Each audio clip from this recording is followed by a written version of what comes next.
बिस्मिल्लाहिर्रहमानिर्रहीम, अस्सलाम वालेकुम। मैं फैज़ान रिजवी हूँ और आप मेरे यूट्यूब चैनल और फेसबुक पेज देख रहे हैं। आज 31 अगस्त 2022 का दिन है जी, वेंसडे, बुध का 189th डे था आज रूस और यूक्रेन के दरमियान जारी जंग का। बहुत इंपॉर्टेंट खबरें हैं, बहुत इंपॉर्टेंट डेवलपमेंट्स हैं रूस और यूक्रेन के दरमियान जारी तनाज़े, स्पेशली जो यूक्रेन का काउंटर ऑफेंसिव है उसको लेकर बहुत इंपॉर्टेंट खबरें आपके साथ शेयर करूंगा आज की वीडियो में। उससे कबल मैं आपको बता दूं, IAEA international atomic energy agency का वफ्द, ये नुमाइंदे जो हैं वो यूक्रेन पहुंच चुके हैं। वहां पर कीव में इन्होंने यूक्रेन के सदर व्लादिमीर ज़ेलेंस्की से मुलाकात की है। उसके बाद ये ज़ेपोरिज़िया पहुंच चुके हैं, ज़ेपोरिज़िया शहर पहुंच चुके हैं और अब इन्होंने जाना है ज़ेपोरिज़िया के पावर प्लांट। यूक्रेन के दारुल हुकूमत कीव में यूक्रेन के सदर व्लादिमीर ज़ेलेंस्की से होने वाली मुलाकात में कुछ इंपॉर्टेंट बातें डिस्कस हुई जो कि मीडिया रिपोर्ट्स के ज़रिए बाहर भी आई। इनका मंसूबा ये है, ये जो नुमाइंदे यहाँ पर पहुँचे हैं, आलमी इदारे के नुमाइंदे, ये विज़िट करेंगे ज़ेपोरिज़िया पावर प्लांट का और फिर रशिया और यूक्रेन को ये कहेंगे कि जनाब आप अपना लड़ते रहें साइड पे और ये ज़ेपोरिज़िया पावर प्लांट दे दें इंटरनेशनल नुमाइंदों को, इंटरनेशनल एटॉमिक एनर्जी एजेंसी के नुमाइंदों को, यूनाइटेड नेशंस के नुमाइंदों को। हम इसका ख्याल रखते हैं इस पावर प्लांट का, बाकी आपकी जो लड़ाई है वो आपस में आप लड़ते रहें, लेकिन यहाँ पर नो वॉर जोन डिक्लेयर कर दिया जाए इस इलाके को, जो ज़ेपोरिज़िया पावर प्लांट का इलाका है, क्योंकि इस पर अगर शेलिंग होती है या फिर ज़ेपोरिज़िया पावर प्लांट को नुकसान पहुँचता है तो फिर जंग एक तरफ रह जानी है और यहाँ पर से जो रेडिएशंस निकलेंगी उससे बहुत ज़्यादा नुकसान होगा, ना सिर्फ रशिया और यूक्रेन का बल्कि पूरे यूरोप का। और जिस सिमत की हवाएं हों उस सिमत में जो भी ममालिक होंगे उनका भी बहुत ज़्यादा नुकसान हो सकता है, बीमारियां फैल सकती हैं जो कि सालों तक वहाँ पर उन इलाकों में रहेंगी जहाँ पर ये रेडिएशंस पहुँचेंगे, क्योंकि ज़ेपोरिज़िया जो है वो यूरोप का सबसे बड़ा पावर प्लांट है। तो दोनों यूक्रेन और रशिया इस बात पर मुत्तफिक हैं कि अगर आलमी इदारे के नुमाइंदे ज़ेपोरिज़िया पावर प्लांट का कंट्रोल संभालना चाहते हैं तो फिर वो संभाल लें, इसमें रशिया को भी कोई एतराज़ नहीं। रशिया ने कहा कि ठीक है, फॉर टाइम बीइंग अगर आप हादसे से, न्यूक्लियर डिज़ास्टर से बचाने के लिए ज़ेपोरिज़िया पावर प्लांट के कंट्रोल संभालना चाहते हैं कुछ दिनों के लिए, तो इसमें बेहतरी है, क्योंकि रशिया की जानिब से नहीं बल्कि यूक्रेन की जानिब से ज़ेपोरिज़िया पावर प्लांट को निशाना बनाया जा रहा है, क्योंकि यूक्रेन ज़ेपोरिज़िया पावर प्लांट को, यूक्रेन ज़ेपोरिज़िया शहर को, यूक्रेन खिरसोन को, यूक्रेन मरियोपोल को वापस लेना चाहता है, जिसके लिए यूक्रेन ने काउंटर ऑफेंसिव का आगाज़ कर दिया 2 रोज़ कबल। यूक्रेन के सदर व्लादिमीर ज़ेलेंस्की ने वीडियो मैसेज, बहुत इंपॉर्टेंट वीडियो मैसेज था उनका और बहुत पावरफुल वीडियो मैसेज था, जिनमें यूक्रेन के सदर व्लादिमीर ज़ेलेंस्की ने कहा कि जनाब पहले रोज़ काउंटर ऑफेंसिव के, जवाबी कार्रवाई के पहले रोज़ हमने जो खिरसोन रीजन है उसके 4 से 5 देहात हमने खाली करवा लिए 24 घंटे के अंदर। ये बहुत बड़ा दावा यूक्रेन के सदर व्लादिमीर ज़ेलेंस्की का था, जिसे रिजेक्ट किया रशिया ने। रशिया ने कहा कि बिल्कुल इनका काउंटर ऑफेंसिव जो है वो नाकाम बना दिया है मॉस्को की फोर्सेस ने। लेकिन यूक्रेन के सदर व्लादिमीर ज़ेलेंस्की का वीडियो मैसेज मैं आपको पूरा बताऊं, उन्होंने रशिया के ट्रूप्स को मुखातिब करते हुए कहा कि 4 से 5 देहात हमने खाली करवा लिए 24 घंटों के अंदर, और उन्होंने रशिया के ट्रूप्स को मुखातिब करते हुए कहा कि दौड़ जाओ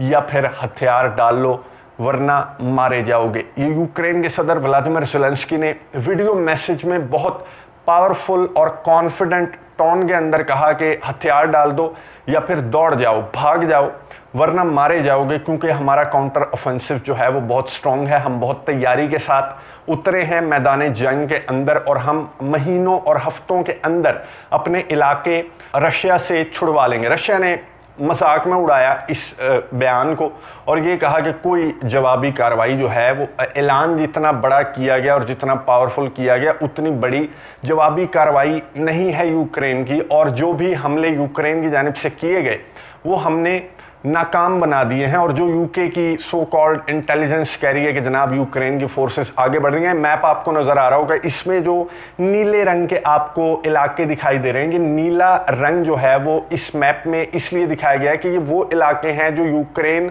रशिया के कंट्रोल से छुड़वाता जा रहा है, वापस लेता जा रहा है। तो रशिया ने कहा कि यूके की सो कॉल्ड इंटेलिजेंस हो या फिर यूक्रेन के सदर व्लादिमीर ज़ेलेंस्की के बड़े बड़े दावे हों, ये बिल्कुल गलत हैं। हमने यूक्रेन यूक्रेन की फोर्सेस को आगे नहीं बढ़ने दिया, बल्कि हमने यूक्रेन के असलहे गोले बारूद का बहुत ज़्यादा नुकसान किया है। स्पेसिफिकली रशिया ने नाम लिया HIMARS या HIMARS, जो high mobility artillery rocket system है, जो कि अमेरिका की जानिब से यूक्रेन को प्रोवाइड किया गया है। रशिया ने उसका नाम लेते हुए कहा कि हमने high mobility artillery rocket system हमने इतने इतने इतने तबाह कर दिए। ये अब हर रोज़, हर 2 रोज़ के बाद रशिया की डिफेंस मिनिस्ट्री की स्टेटमेंट सामने आती है कि हमने HIMARS इतने तबाह कर दिए, आज इतने तबाह कर दिए। तो यूक्रेन मुस्कुराया, यूक्रेन की डिफेंस मिनिस्ट्री ने हंसी में उड़ाई रशिया की स्टेटमेंट, और यूक्रेन की डिफेंस मिनिस्ट्री ने कहा कि जो HIMARS आपने तबाह किए हैं वो असली नहीं थे। हैरान कुन बयान। और अमेरिका पेंटागन ने कहा कि रशिया के अगर हम काउंट करें कि उन्होंने कहा कि हमने आज इतने मारे HIMARS, आज इतने तबाह किए, आज इतने तबाह किए, तो पेंटागन ने कहा कि इतने तो हमने यूक्रेन को प्रोवाइड ही नहीं किए, तो आपने इतने ज़्यादा high mobility artillery rocket system कैसे तबाह कर दिए कि आपकी डिफेंस मिनिस्ट्री की ब्रीफिंग में, जैसे कि फॉर एग्जांपल आज रशिया की डिफेंस मिनिस्ट्री की ब्रीफिंग में ये बताया गया कि जनाब 2 हमने high mobility artillery rocket system तबाह कर दिए, 2 रोज़ कबल बताया गया था कि हमने 3 तबाह कर दिए। इस तरह से अगर जमा करें इन्हें तो इनकी तादाद बहुत ज़्यादा बनती है। पेंटागन ने कहा कि इतने ज़्यादा तो हमने high mobility artillery rocket system Ukraine को प्रोवाइड ही नहीं किए। तो यूक्रेन ने फिर बता दिया, यूक्रेन ने कहा कि जो HIMARS रशिया तबाह करने का दावा कर रहा है वो नकली हैं, वो डमी हैं, जो कि हमने लकड़ी से तैयार किए हैं। ये यूक्रेन ने बहुत बड़ा दावा किया, और ये वॉर की यूक्रेन ने कहा हमारी स्ट्रेटजी है, जिससे हमें मालूम हो जाता है कि रशिया के जो शेल हैं वो किस जानिब से आ रहे हैं, किस सिमत से आ रहे हैं। रशिया अपने गोले बारूद को भी ज़ाया कर देता है, वो high mobility artillery rocket system नहीं बल्कि लकड़ी का एक नकली HIMARS बनाया है, बहुत सारे बनाए हैं यूक्रेन ने। यूक्रेन के सदर व्लादिमीर ज़ेलेंस्की ने खुद ये बात जो है वो बताई कि जो पेंटागन और रशिया जिस तरह की कन्फ्यूजन क्रिएट हो रही है, तो हम आपको बता दें कि ये हमारी वॉर स्ट्रेटजी है, और हम इस तरह के जो डमी HIMARS हैं वो और भी ज़्यादा बनाकर मैदान जंग में फैला रहे हैं। और रशिया का इससे बहुत ज़्यादा एक तो गोले बारूद का नुकसान होगा, दूसरा रशिया की फोर्सेस की सिमत हमें मालूम होती जाएगी कि किस सिमत से ये टारगेट कर रहे हैं हमारे इलाकों को, हमारे असलहे गोले बारूद को, और हम फौरी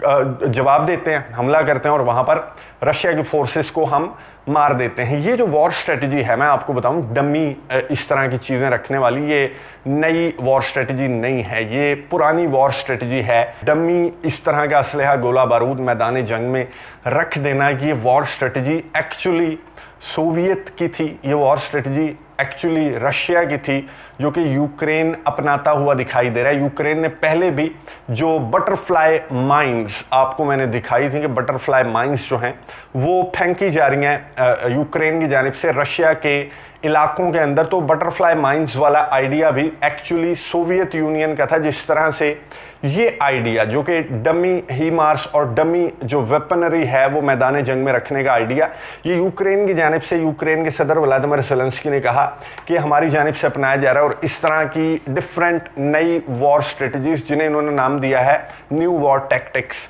तो ये उन्होंने कहा आपको इस तरह की वॉर स्ट्रेटजीज जो हैं वो नज़र आती रहेंगी। साथ ही यूक्रेन के सदर व्लादिमीर ज़ेलेंस्की ने इतनी बड़ी वॉर स्ट्रेटजी को रिवील करते हुए, इसका इंकशाफ करते हुए अपने ऑफिशियल्स को, अपने फौजियों को ये कहा कि आपने हमारी वॉर स्ट्रेटजी जो है वो बतानी नहीं है, और खामोशी से अपना काउंटर ऑफेंसिव जवाबी हमले आपने खामोशी के साथ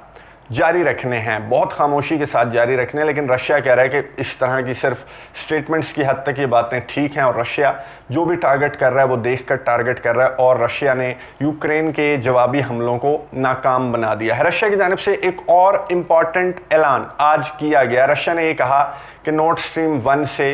गैस की सप्लाई बिल्कुल बंद, यूरोप को 0% गैस मिलेगी अब नॉर्ड स्ट्रीम 1 से, क्योंकि मेंटेनेंस का काम है जो कि